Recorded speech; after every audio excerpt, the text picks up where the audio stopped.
Joined from Brazzaville by Raphael Parens, who is researcher at the Foreign Policy Research Institute. Thanks for joining us. Thanks as well to Niagalé Bagayoko, chair of the African Security Sector Network. Welcome to both of you.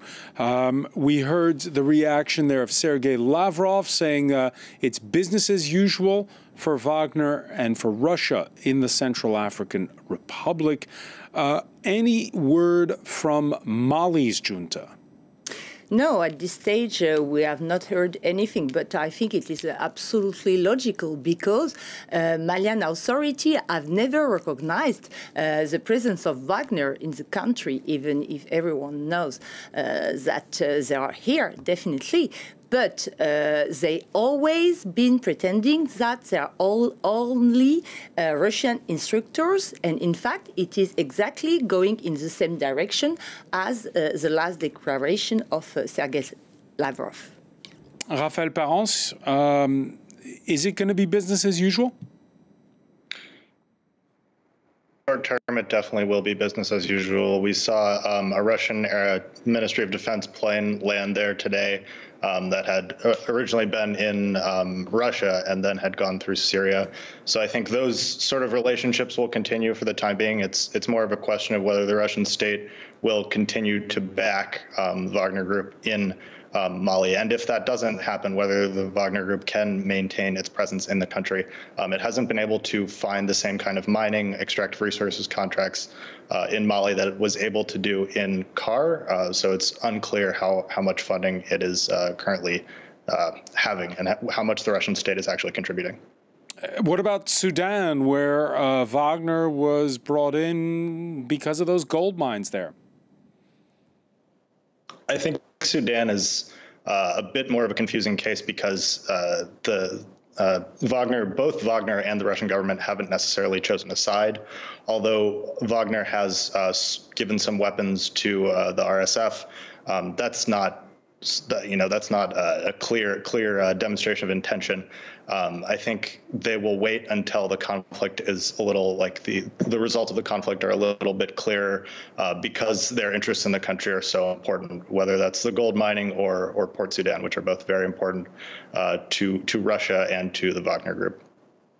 The European commissioner, whose job it is to deal with all things that have to do with right now the war effort in Ukraine. Thierry Breton was interviewed at Niagalé Bagayoko by French radio.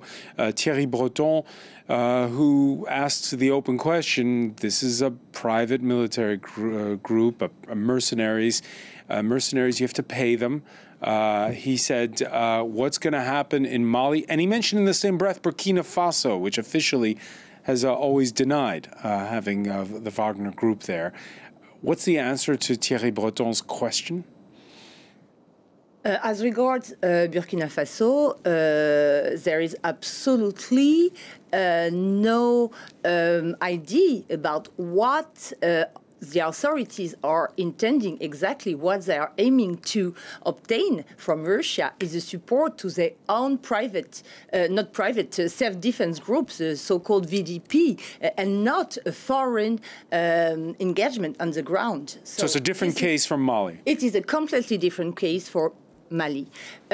But more broadly, both as regards Central African Republic or Mali, I think it is very important to consider Wagner as an extension of the Russian state, which is mixed with private and sometimes criminal interests.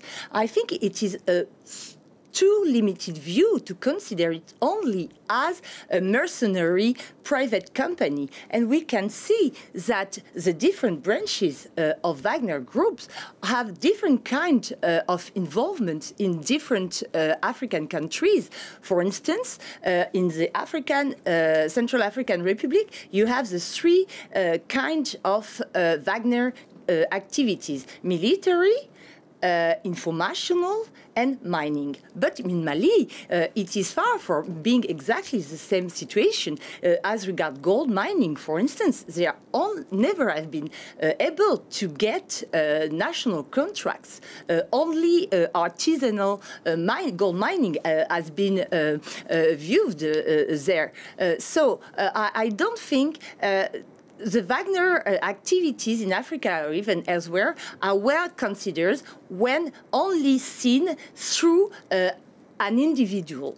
There is a need to look at them as an institution, and I think that the Russian state, Russian diplomacy itself, need it to promote its own interests and, in particular, its own foreign policy. An extension of the Russian state. Raphael, Parens, you agree? Yes, I do agree, and I think that's a big reason why the Wagner Group has not been able to deploy into Burkina Faso. I think it has been constrained by its operations in Ukraine to the point where the Russian state is unable to provide a lot of support, whether it's generally air support for activities both in Central African Republic and in Mali, which have constrained the group, such that it also seems likely that this deployment in Ukraine is also preventing the Russian government from providing both the military support and for the Wagner Group itself from having the numbers in order to deploy to Burkina Faso as well. Burkina Faso, CAR, Mali, all former French colonies. How does Paris play this? What's the next move by France in all of this, Niagalé Bagayoko? What is important is the fact that Sergei Lavrov himself has mentioned the fact that, in fact, French-speaking countries had to get in touch with Wagner Group and Russia because France and more broadly Western partners were stepping back from terrorism fight and from military engagement. So, of course, among the informational activities I was mentioning, there is also these French targets, which Russia is trying to undermine via the Wagner Group. But it is also very important to say, and that's exactly what Raphael was saying, that Russia is also key in the Russian state is also key in the deployment of the Wagner Group itself from a logistical point of view. We're out of time, Raphael Parens, but does the message of Sergei Lavrov still carry after what happened on Saturday? Yes, I think it still does, because in a lot of these states, there isn't a very good alternative, unfortunately, for the Wagner Group, especially after France was basically unceremoniously kicked out of these countries, at least on the military side. They don't have a lot of other partners that they can turn to. So unless, there's basically no one else to look to, unfortunately. Raphael Parens, many thanks for being with us from Brazzaville. Niagalé Bagayoko, thanks for stopping by.